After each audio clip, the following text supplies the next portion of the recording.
Nggak apa-apa, itu mundurin aja biar ini maju. Biar tampilannya lebih besar nanti.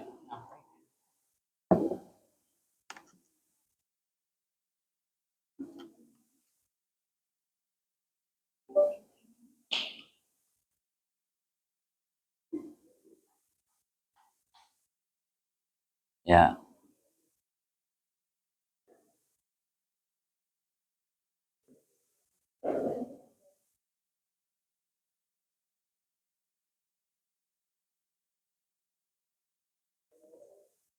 udah cukup.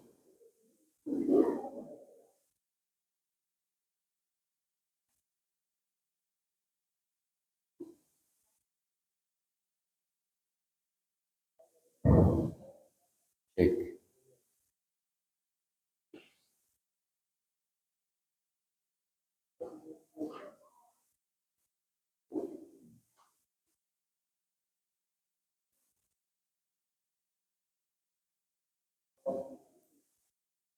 Cukup, cukup.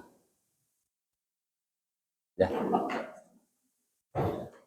Bismillahirrahmanirrahim. Assalamualaikum warahmatullahi wabarakatuh. Alhamdulillah, alhamdulillahirabbil alamin. Wa bihi nasta'inu ala umuri dunya waddin.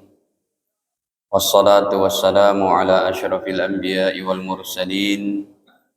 Nabiyyina Muhammadin wa ala alihi wa sahbihi wa man ittaba'ahum bi ihsanin ila yaumiddin. Amma ba'd. Qala Allah Ta'ala fil Qur'anil Karim, ya ayyuhalladzina amanu taqullaha haqqa tuqatih wa la tamutunna illa wa antum muslimun. Alhamdulillah, para hadirin kaum muslimin wal hadirat kaum muslimat yang dirahmati Allah Ta'ala. Sebelumnya marilah senantiasa kita memanjatkan puji syukur hanya kepada Allah atas segala limpahan nikmatnya kepada kita, terutama sekali nikmat iman, nikmat Islam, serta sehat afiat. Salawat beserta salam semoga senantiasa tercurahkan kepada Nabi mulia Nabi Muhammad sallallahu alaihi wasallam beserta keluarga, para sahabat, dan juga kita umatnya. Amin ya rabbal alamin. Para jemaah, tema kita pada siang ini seputar fikih berkurban. Berkurban ini pertama kali disyariatkan oleh Allah Ta'ala pada tahun kedua Hijriyah di kota Madinah. Jadi selama Nabi Muhammad tinggal di kota Mekah itu belum ada syariat berkurban. Syariat berkurban baru dimulai di kota Madinah, tahunnya pun tahun kedua Hijriyah. Ini karena diantaranya mengikut sunnah Nabi Ibrahim alaihi salam yang Allah ceritakan dalam surat As-Saffat pada ayat 102 sampai 107 pun bisa. Jadi kita mengikut daripada syariat Nabi Ibrahim, ya, yang kisahnya sudah terkenal. Kalau Nabi Ibrahim diperintahkan untuk menyembelih siapa? Putranya, ya. Dan ketika putranya sudah mulai disembelih, akhirnya Allah gantikan, karena pisau yang dipakai Nabi Ibrahim untuk membelah leher putranya itu, pisaunya sekalipun tajam tapi tidak bisa. Ya, turunlah nih ayat ini nanti pada 102. Falamma balagha ma'ahu sa'ya, dan maka tatkala Ismail sudah bisa sampai kepada usia berusaha sama ayahandanya Nabi Ibrahim, qala ya bunayya, maka Nabi Ibrahim berkata, inni ara fil manami anni asbahuk, wahai anakku, semalam aku dapat wahyu untuk menyembelih engkau. Bayangin tuh Pak, perintah menyembelih anaknya itu, padahal Nabi Ibrahim tidak punya anak sampai usia 80 tahunan. Giliran sudah ada anak, cakep, Ismail, Allah perintahkan sembelih. Padahal ini hanya cobaan saja dari Allah. Nanti yang disembelihnya adalah seekor kambing yang sudah Allah turunkan dari surga, yang sudah digembala selama 40 tahun di dalam surga. Baik, Bapak Ibu sekalian, berkurban ini hukumnya adalah sunnah muakkadah.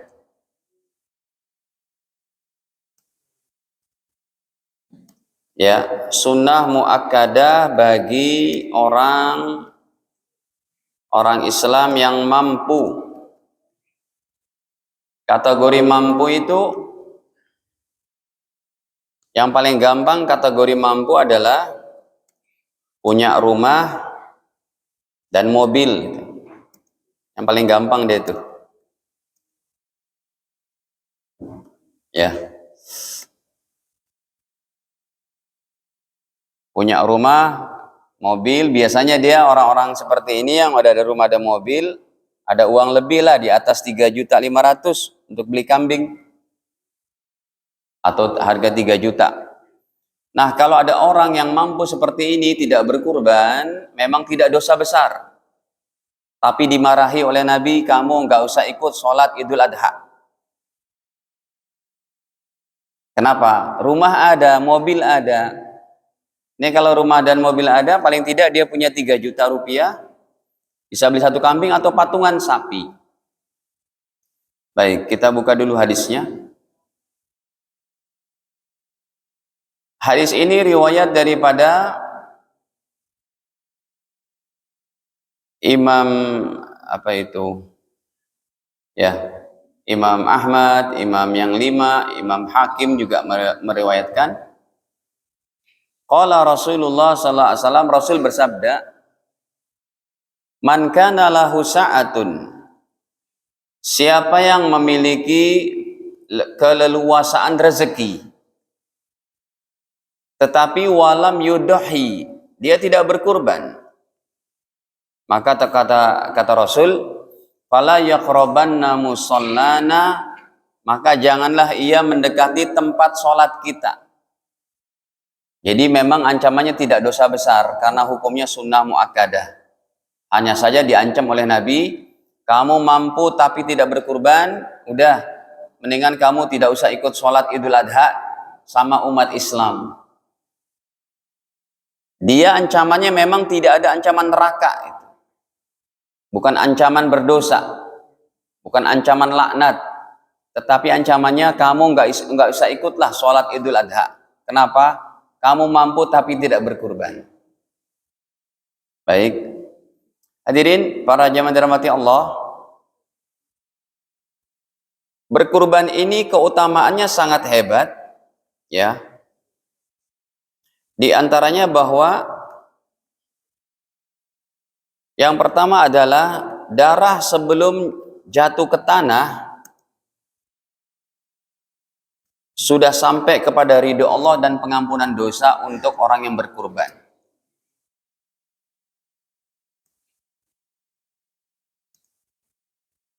Ini tentunya hebat sekali ini. Kalau kita sedang menyembelih, darahnya jatuh, itu dalam hitungan per detik Dalam jarak 1 inci sebelum sampai ke tanah, begitu cepatnya sudah sampai kepada ridho Allah. Coba kita tampilkan hadisnya. Hadis ini riwayat daripada Imam Tirmidzi, nomornya 1572. Ya. Bahwa Nabi bersabda, ma'amila adamiyun min amalin, tidak ada amal soleh yang dikerjakan oleh seorang hamba yauman nahri, pada hari kurban, ahabba ilallahi, yang lebih dicintai oleh Allah, min ihraqid dam, kecuali yaitu amal solehnya menumpahkan darah hewan kurban. Jadi amal soleh bagi orang yang mampu pada hari kurban itu menumpahkan darah kurban. Ya. Innaha la ta'ti yaumal qiyamah, sesungguhnya hewan-hewan kurban ini akan datang nanti pada hari kiamat, bikuruniha, dengan tanduk-tanduknya, wa asy'ariha, dengan bulu-bulu dombanya atau bulu-bulu hewan kurbannya, wa azlafiha, sampai dengan kuku-kukunya. Kemudian Nabi katakan, wa inna dam la yaqa' minal ardi bimakanin, dan sesungguhnya darah sudah sampai kepada Allah Ta'ala qabla ayyaqa' minal ardi, sebelum jatuh ke tanah.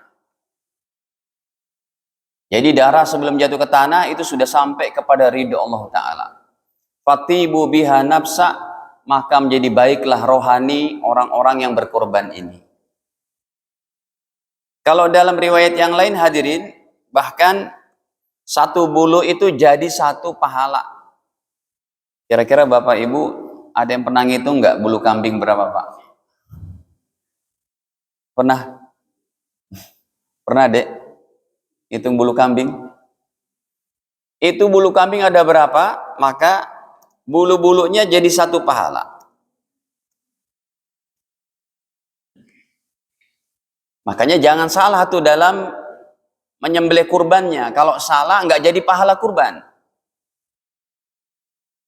Ya, bulu-bulunya nggak jadi pahala nantinya. Darahnya nggak jadi pahala, tanduknya nggak jadi pahala. Itu yang disebut dengan kurban yang tidak sah. Ya, yang akan kita bahas selanjutnya. Nah, ini hadisnya diantaranya Nabi SAW bersabda, riwayat daripada Imam Ibnu Majah pada 3247. Rasul ditanya, ya Rasulullah, ma hadil adhahi, wahai Rasul, ini apa sih pahala hewan kurban ini?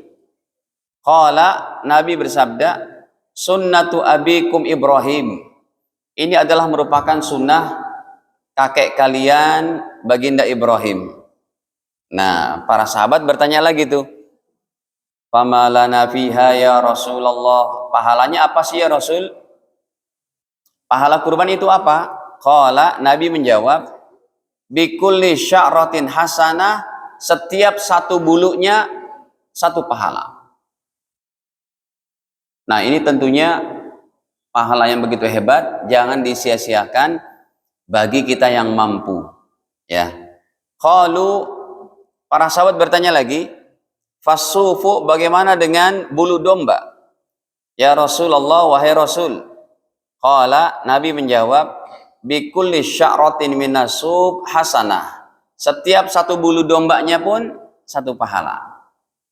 Makanya makin besar hewan kurbannya, makin banyak bulunya, itu makin banyak pahalanya. Ya.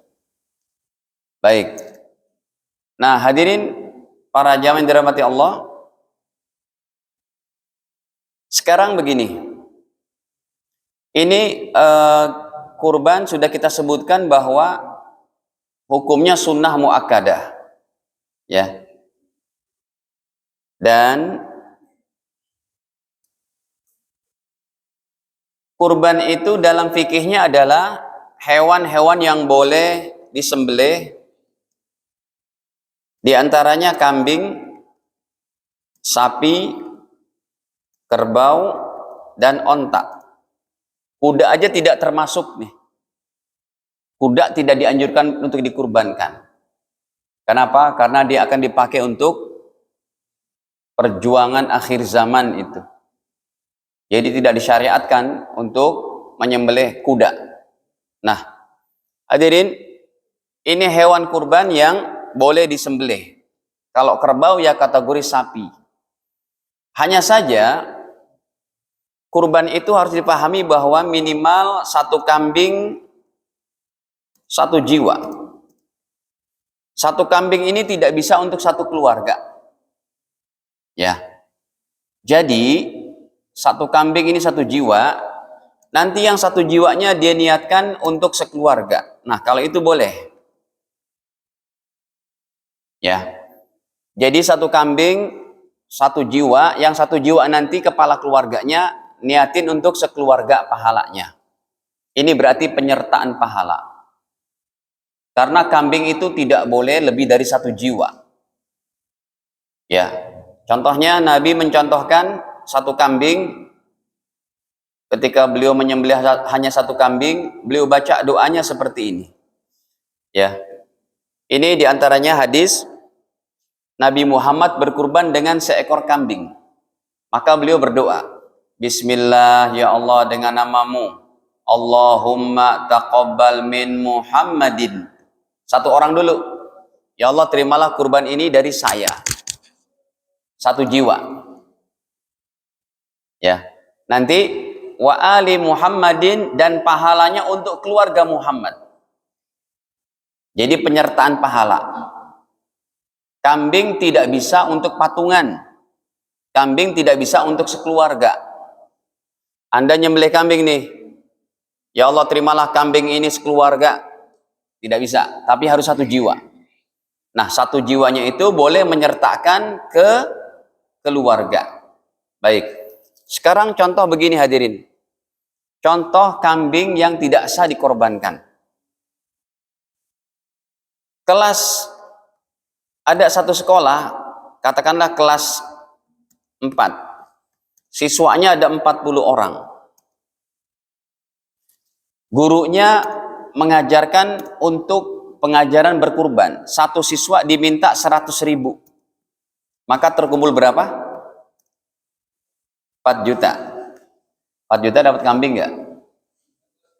Bagus. Ya, lumayan besar tuh 4 juta. Nah, ini ketika hari haknya satu kambing ini disembelih oleh sang guru, ya Allah, terima kurban ini dari 40 siswa. Ini tidak sah. Tidak sah.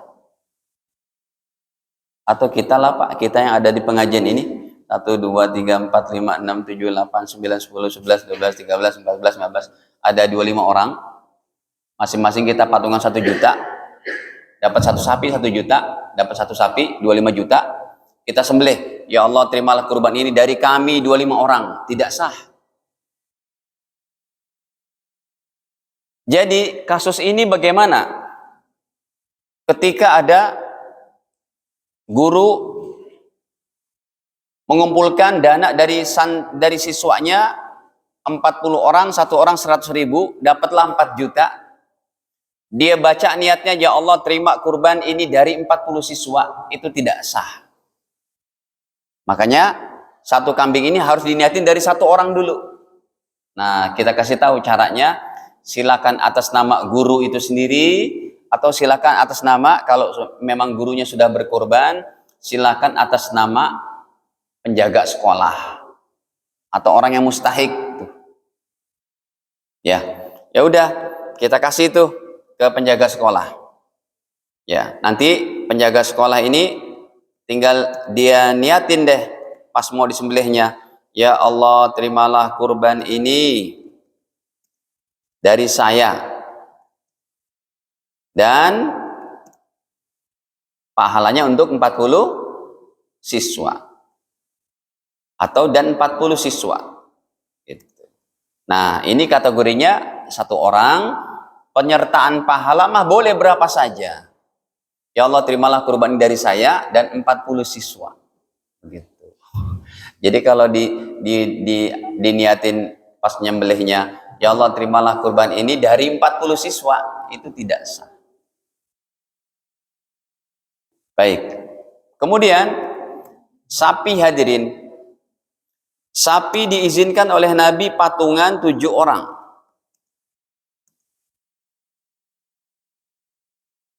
Berarti yang 7 orangnya ini boleh niatin dengan masing-masing keluarganya.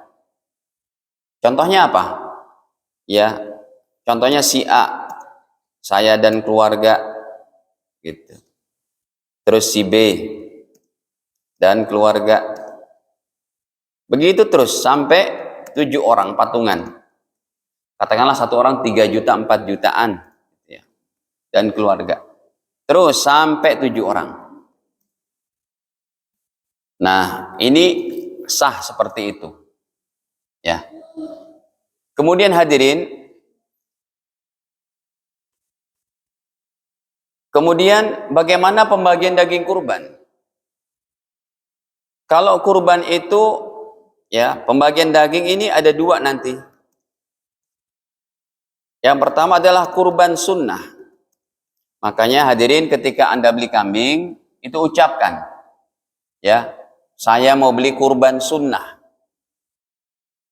Supaya nanti tidak terjatuh hukumnya hukum wajib.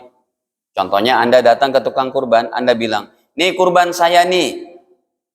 Itu jadi kurban wajib nantinya. Jadi katakan, saya mau beli kambing kurban sunnah. Ketika kurban sunnah, pembagian dagingnya ada 3. Ini disebutkan oleh Allah dalam Al-Hajj ayat 36.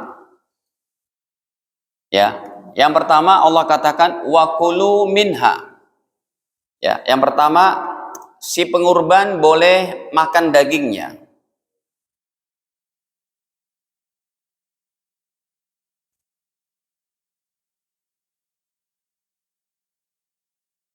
Yang kedua adalah untuk tetangga yang mampu. Boleh. Ya. Katakanlah orang mampu tetangga kita tapi nggak berkurban. Bukan fakir miskin. Boleh. Yang ketiga adalah terutamanya untuk fakir miskin.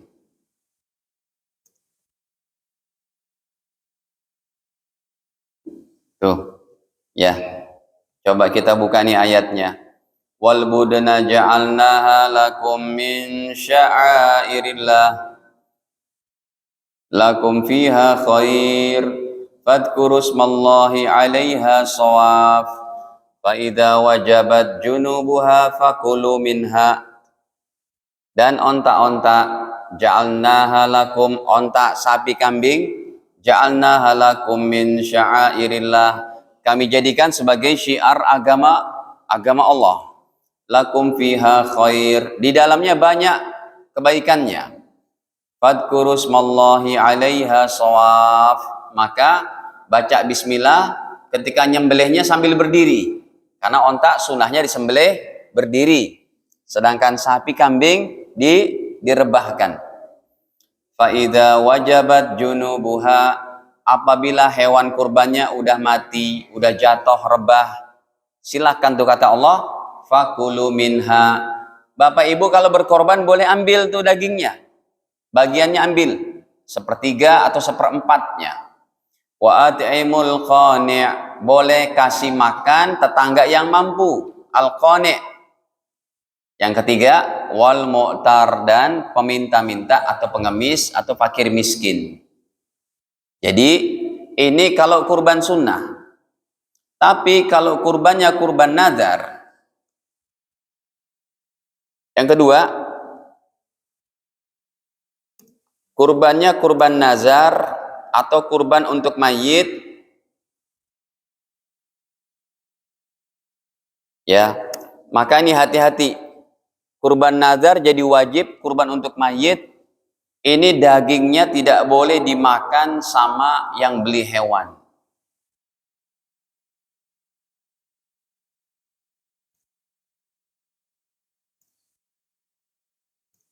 si pengurban. Dia harus diberikan kepada fakir miskin semuanya.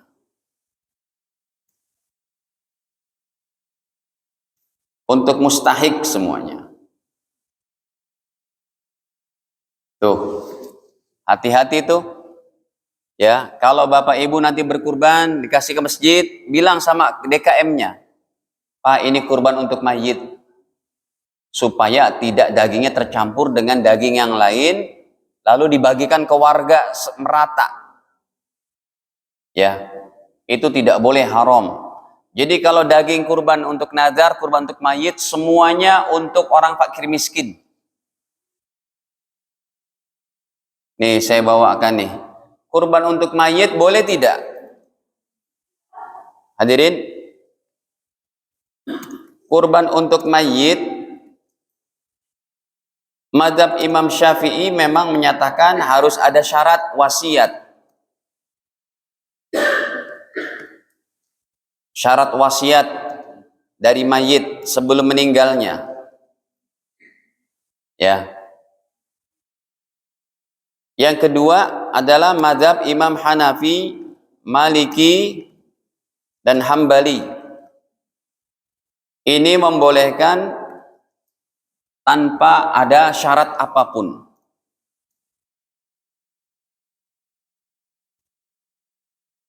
Tetapi ada satu ulama mazhab Syafi'i, di antaranya namanya Imam Abul Hasan Al-Ibadi. Beliau menyatakan bahwa boleh tanpa syarat. Nah, ini di Indonesia yang diamalkan adalah dari jalur muridnya Imam Syafi'i ini. Jadi nggak usah pindah madhab, ya, karena Imam Abul Hasan Al-Ibadi membolehkan tanpa syarat wasiat, ya, tanpa syarat wasiat boleh udah. Cuma ketika Anda berkurban untuk mayit, maka dagingnya Anda tidak boleh makan. Contoh, hadirin. Jadi kurban untuk mayit itu, atau saya bawakan kitabnya dulu nih. Ini saya ambil dari kitab internasional, ya, Fatwa Ulama Kuwait. Kitab fikih paling panjang. Jumlahnya ada 40 volume itu. Dikerjakan kitab ini dalam waktu hampir 30 tahun oleh ulama-ulama Kuwait. Ini Majelis Ulama Kuwait menghasilkan satu kitab fikih yang paling panjang selama pembahasan ilmu fikih. Ya, ini mereka sebutkan di sini. Coba saya bawakan. At-tadhiyah anil mayit, berkurban untuk mayit. Idza awsa al mayit bitadhiyah anhu, kalau mayitnya pernah berwasiat.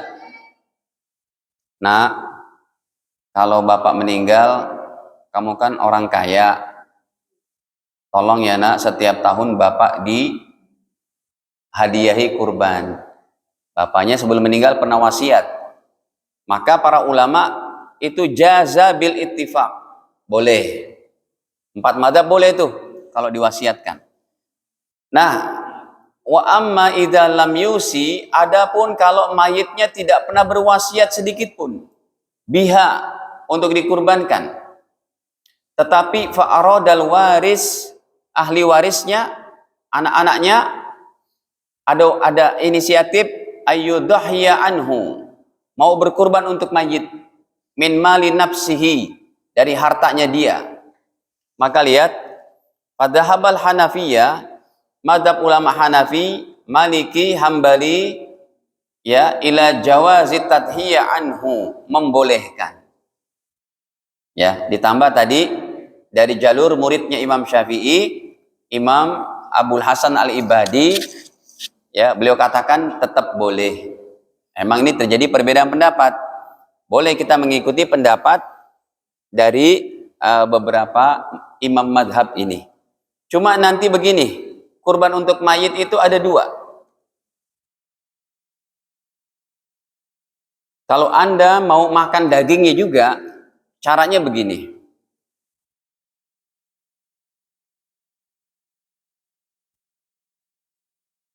Ini ibu-ibu ngelihat di sana ada ininya, ada kameranya. Apa? Ada tampilannya di sana? Hah? Oh, nggak ada. Oh, Pak, biasanya yang ngubungin saya itu Pak Maulana kemana? Maulana Lanai? Apa pelatihan? Oh, baik. Hadirin perhatikan nih kurban untuk mayit. Kalau Anda mau makan dagingnya, boleh makan daging. Anda pengurbannya nih, boleh makan daging. Niatnya begini. Ya Allah, terima kurban ini dari saya dan almarhumah bapak ibu saya. Ini boleh makan dagingnya tuh. Berarti ini atas nama yang hidup apa yang mati? Hidup. Boleh. Yang kedua. Nah, yang kedua ini tidak boleh makan dagingnya.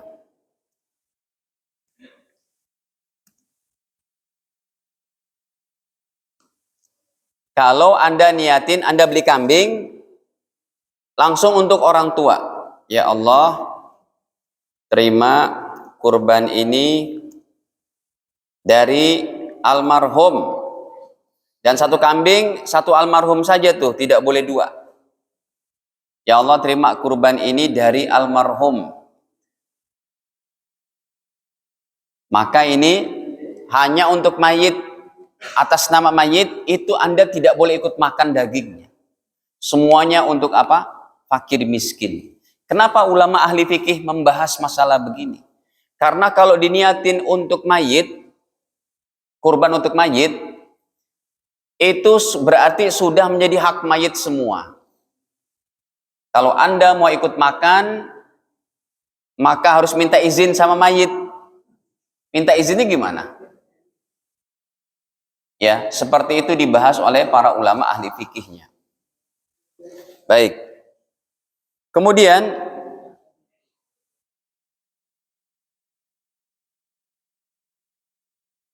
Kemudian sekarang mewakilkan kurban. Ya, kepada DKM. Sebenarnya yang seperti ini dilakukan di Indonesia saja. Sama negara-negara Asia Tenggara lah. Ya, mewakilkan kurban. Kalau zaman Nabi itu berkurban langsung di depan rumah-rumah mereka. Karena menjadi syiar keluarga. Cuma karena sekarang masyarakat udah banyak, kita pun kalau berkurban motong sendiri di depan rumah kita, susah untuk apa? Mendistribusikan dagingnya. Makanya adanya DKM ini memudahkan. Mewakilkan kurban kepada DKM. Di sini berarti hadirin, yang pertama diperhatikan. Ya, DKM tidak boleh ngambil upah. Tidak boleh ambil daging jadi upah. Ya. Yang kedua, usahakan DKM punya kambing sendiri untuk berkurban, nanti yang diambil dari daging itu.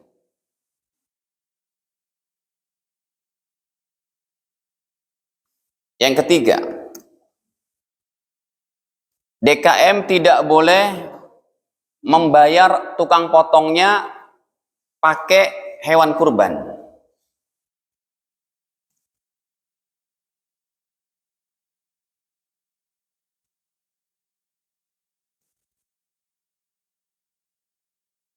Ya.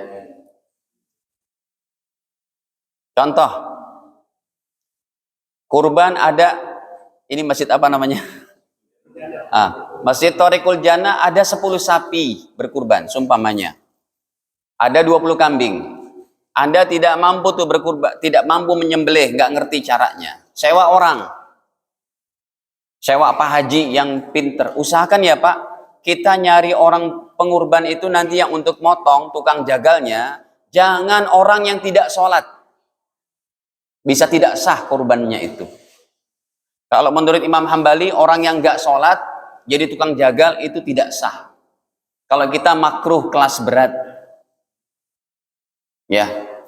Dari mana kita tahu tidak sholatnya? Kejadian tahun-tahun kemarin, ada di satu komplek sewa tukang jagal. Karena para DKM nggak ada yang bisa nggak bisa motong, mereka sewa orang kampung. Tahu dari mana Ustadz dia tidak sholat? Ketika masuk waktu zuhur, nah kita sholat nih, ternyata dia nongkrong tuh, ada 7 orang nongkrong di bawah pohon sambil merokok. Kita tanya, Pak, nggak ikut sholat? Nggak sholat kita, Pak. Ini jangan dipakai untuk potong hewan kurban. Kalau Imam Hambali keras dalam masalah ini, katakan tidak sah itu. Ya, jadi carilah pengurban orang-orang soleh. Baik, DKM tidak boleh bayar tukang potong pakai hewan kurban, tapi bayarnya pakai duit. Pakai duit itu maksudnya diambil dari warga, uang namanya ongkos apa? Ya, dari ongkos potong. Boleh. Kayak sapi ongkos potongnya 1 juta. Kambing ongkos potongnya katakanlah 300.000. Boleh. Itu nanti untuk operasional. Beli plastik, beli ini itu, bayar tukang itu dari sini. Tapi ternyata ini tukang potongnya orang soleh, ya. Tapi dia fakir miskin. Terakhir kulitnya, kepalanya, kata DKM, Pak, ini ambil saja sedekah dari kami. Boleh kalau itu. Asal jangan diniatkan jadi bayar potongnya. Baik. Kemudian ya, DKM boleh membagi rata kepada warga muslim yang ada di komplek itu dengan syarat. DKM boleh membagi rata semua warga muslim dengan syarat DKM sudah minta halal dari orang yang menitipkan. Jadi gimana?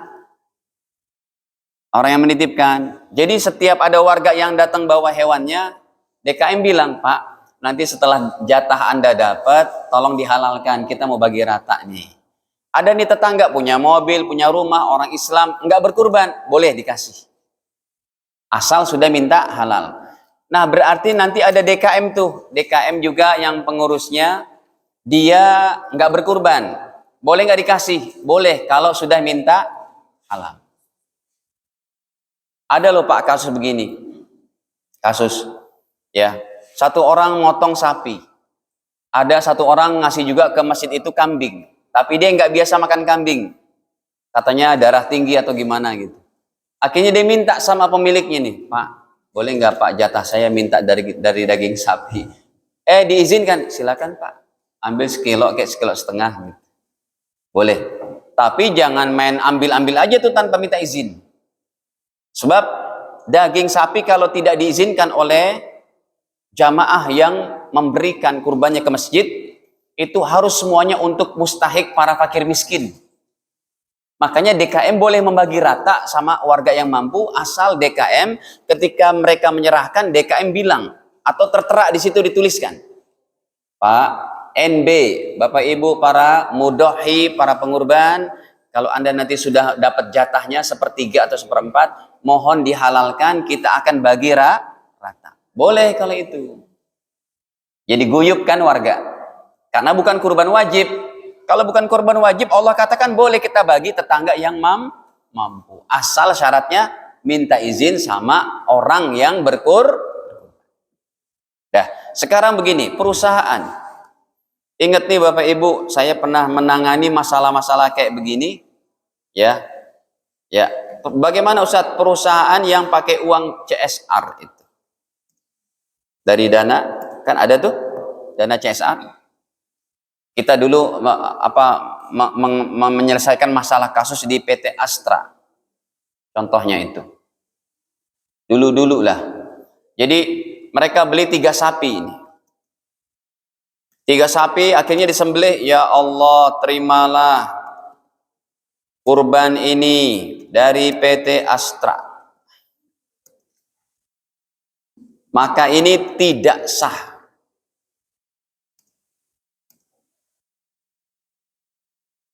Tidak sah. Setiap sapi diniatin itu tidak sah. Caranya gimana supaya sah? Maka si manajer kita katakan, Pak, lihat karyawan Anda siapa yang gajinya cuma UMR, yang mustahik, setiap sapi boleh diatasnamakan berapa orang berarti? 7 orang. Berarti semua totalnya berapa orang? Karyawannya banyak tuh, sampai 500 orang. Terutama yang rumah masih ngontrak, yang baru lulus SMA gitu ya. Rumah masih ngontrak, udah nikah, cuma punya motor pun kredit gitu. Nah itu berarti setiap sapi itu boleh ditempel nama 7 orang. Manajernya silakan pilih tuh. 1, 2, 3, 4, 5, 6, 7. Sapi pertama A, B, C, D, F, G. Sapi kedua H, I, J, K, L, M, N, O. Terus begitu sapi ketiga. Disembelih atas nama 21 orang itu 3 sapi. Itu baru sah jadi hewan kurban. Ya, kayak jasa marga nih sumpamanya. Ya Allah, terimalah hewan kurban dari jasa marga. Tidak sah. Harus atas nama 7 orang. Dah. Semoga Allah terima ya kurban kita, dimudahkan kita untuk berkurban pada hari haknya nanti. Ada yang mau ditanyakan? Silakan. Ya.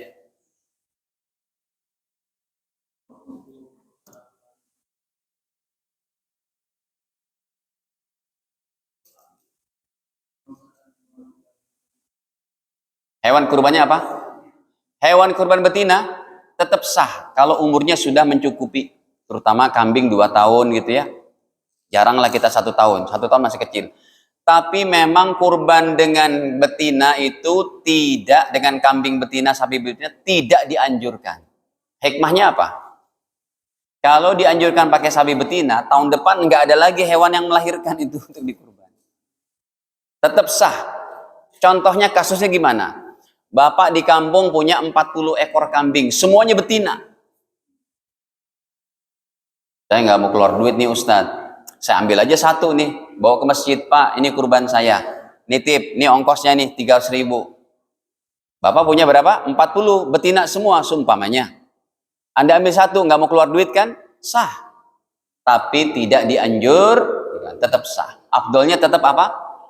Jantan dan sudah atau kalau istilah orang tukang kambing itu giginya udah apa? Kopak. 2 tahun ke atas lah. Iya, silakan. Ya Pak Ustaz, itu mau tanya itu juga kenapa kalau kurban laki-laki apa jantan. Gitu kan. Nah yang kedua pertanyaannya sampai batas waktu berapa harikah potong itu dari tanggal Idul Adha itu? Ya, waktu berkurban ada 4 hari Pak. Maksimal 4 hari berarti. Iya, nggak boleh lebih. Dari tanggal 10 Dzulhijjah, 11 Dzulhijjah, 12 Dzulhijjah, dan 13. 13 Dzulhijjah ini terakhir waktunya ba'da asar. Habis asar. Kalau udah masuk Allahu Akbar pas mau disembelih itu belum keluar darah, tiba-tiba Allahu Akbar waktu maghrib. Itu tidak sah jadi hewan kurban. Tapi sahnya jadi hewan sedekah biasa. Jadi diberikan waktu nih 11, 12, 13, 14. Dari 4 hari ini yang paling afdol kapan? Afdolnya tanggal 10 Zulhijjah, yaitu pada hari apa? Idul Adha-nya. Gitu. Ini betul pertanyaan penting, terutama bagi orang-orang pelaksana kurban yang pakai transferan di pedalaman Bengkulu, pedalaman Papua.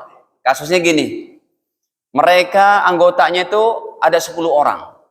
Ternyata nggak disangka-sangka dari Jakarta banyak orang transfer. Masuklah ke ATM-nya itu untuk, namanya apa sih? Kayak begituan.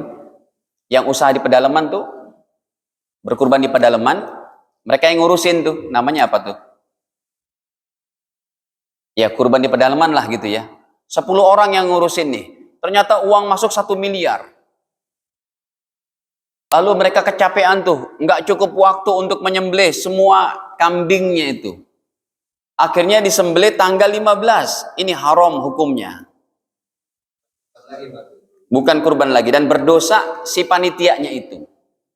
Makanya caranya gimana? Sumpahnya terkumpul uang 1 miliar. Dibelikan sapi itu. Ya. Ternyata sapi yang harganya 30 juta. Dapat berapa tuh Pak 1 miliar? Kan cukup banyak. Nah caranya gimana? Caranya dalam 4 hari itu semua harus disembelih dulu. Ya, disembelih dulu. Nanti pembagiannya kalau tanggal 15 tidak apa-apa. Contohnya nih, uang 1 miliar, katakan 100 juta aja dapat 3 sapi. Berarti itu dapat 30 ekor. 30 ekor dibagi-bagilah. Ya. Hari pertama 10 ekor. Hari kedua 10 ekor. Hari ketiga 10 ekor. Hari keempat udah sisanya. Yang penting disembelihnya pas hari apa? Atau kalau dia punya kulkas besar sekontainer gitu. Pokoknya disembelih dulu tuh sampai hari pertama kedua. Dagingnya masuk dulu ke dalam kulkas besar. Nanti dibaginya pas tanggal 15, tanggal 16 masih tidak apa-apa. Yang penting disembelihnya tidak boleh lebih dari 4 hari ini. Dah. Gitu. Ada lagi? Ya.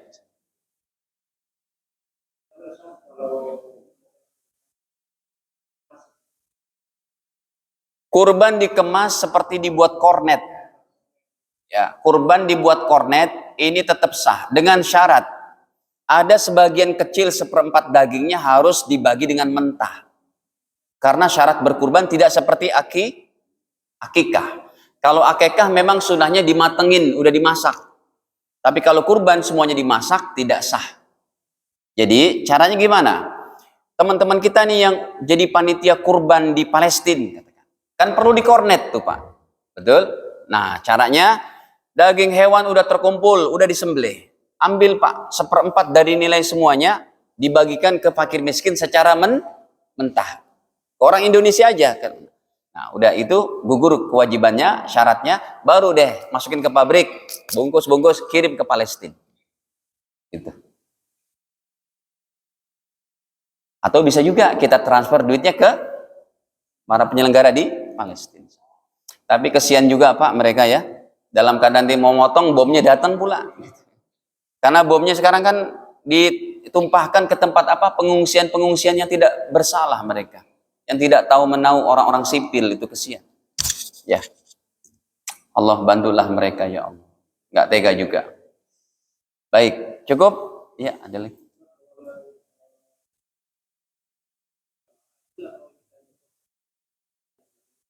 Gimana? Oh iya, hukum potong kuku, potong rambut dilarang kalau sudah masuk 1 Dzulhijjah. Ini pun syaratnya Anda sudah punya hewan kurban. 1 Dzulhijjah dan sudah ada tuh, bukan cuma niat, sudah beli. Sudah beli hewan.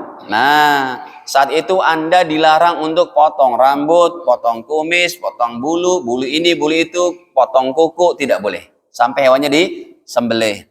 Tapi untuk yang haji nggak berlaku. Nggak berlaku. Kenapa? Karena kalau dari Arafah yang berhaji, malamnya mabit di Muzdalifah, besoknya bertolak ke tawaf ifadah untuk menyelesaikan umroh tawaf haji, itu kan setelah sa'i harus apa? Tahallul. Gimana tahallulnya itu? Nggak berlaku bagi yang haji. Ini berlaku bagi kita yang tidak haji. Ibu-ibu ada yang tanyakan? Ya.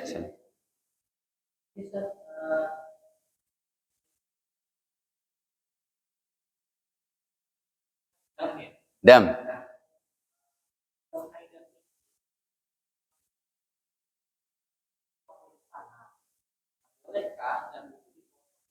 Tidak boleh. Dam itu harus dipotong di sana.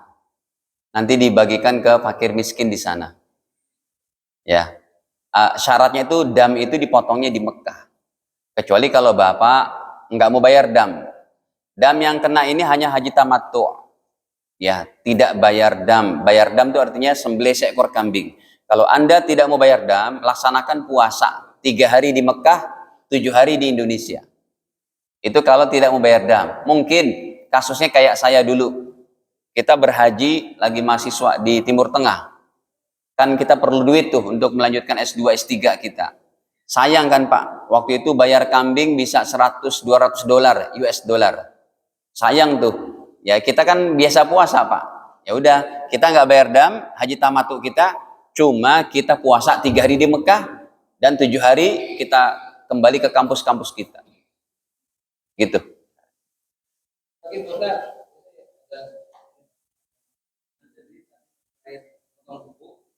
seandainya calon mudohin ini sudah transaksi, sudah deal, tapi hewan kurbannya belum dikirim gitu, tapi dia itu gimana? Tapi udah akad beli jual beli.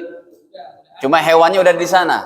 Udah transfer gitu ya, udah bayar, tapi binatang kurbannya hewan kurban belum diantarin gitu, gimana itu? Ya tapi kan akad jual beli udah sah. Nah, tetap kena dari 1 Dzulhijjah. Jadi ingat 9 hari jangan potong-potong kumis itu. Enggak, keluarga tidak, cuma pengorbannya saja.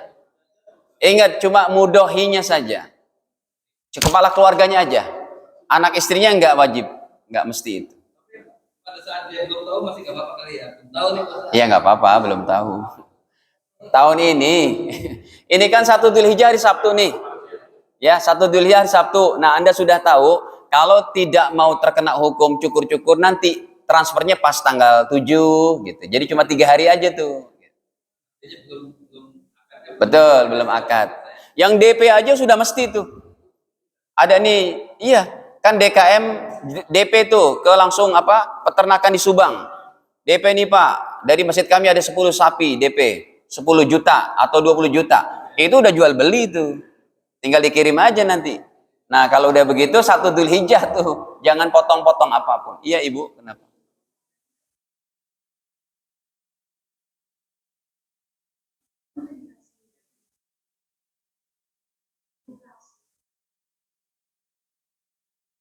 Tidak, itu hadisnya sudah diganti oleh Rasul. Kata Rasul, saya melarang untuk mengumpulkan daging kurban sampai lebih dari 3 hari. Tapi setelah itu dihapus oleh Rasul, silakan ya. Mungkin Anda mau mengumpulkan sampai sebulan, 2 bulan tetap boleh. Artinya dalam ilmu hadis itu sudah dimansuh ya, hukumnya sudah diganti. Lagian kebanyakan kayak kita nih, saya nyembelih sapi gitu ya. Taruh kulkas kan dapat banyak tuh. Mau ngabisin 3 hari apa nggak begah gitu. Ya, ngabisin 3 hari kan repot. Ya udahlah, nggak apa-apa. Itu sudah dirubah oleh Rasul sendiri. Cukup?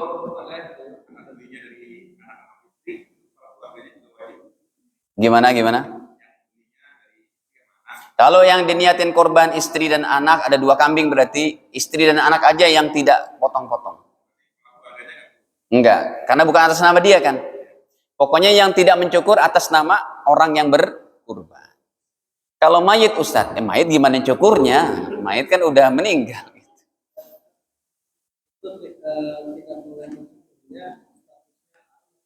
Imam Hambali katakan haram, Imam Syafi'i katakan makruh. Kita emang makruh ya, tapi tetap tidak bagus. Memegang sunnah ini lebih baik.